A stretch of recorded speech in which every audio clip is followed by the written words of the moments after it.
ایسا تو نہیں آپ کو محسوس ہوا کہ کچھ لوگوں نے صرف اپنی انا کی خاطر یا میں نہ مانوں یا وہ یہ مجبور ہیں اور ان کو وہی رشتہ کرنا پڑ رہا ہے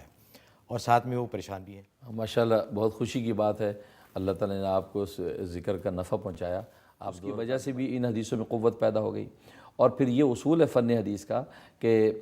ضعیف حدیث اگر خالی ذہن ہو کر استخارہ کریں کہ اللہ کا جو منشا ظاہر ہوگا کہ سعودی عرب میں اگر کوئی چاند دیکھ کر وہاں سے اگر جہاز پر سوار ہو کر امریکہ پہنچے تو یہاں پہنچ کر وہ اپنی زبان سے ملینئر ہے تو وہ بلینوں کا مقروض ہے، کیونکہ بینکوں سے قرض لیے بغیر اس کی فیکٹری، اس سے انشاءاللہ ان کا روزگار بھی اچھا ہو جائے گا،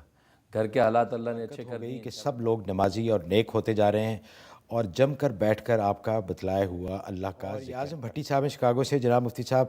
میں آپ کا بہت شکر گزار ہوں، آپ کے بتلائے ہوئے ذکر سے میرا وہ کام ہو گیا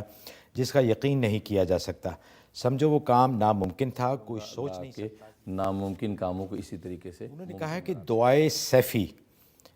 لو میرج کے لیے کوئی دعا ہوتی ہے، تو یہ پوچھ رہی ہیں کہ کب اور کتنی بار پڑھنی چاہیے؟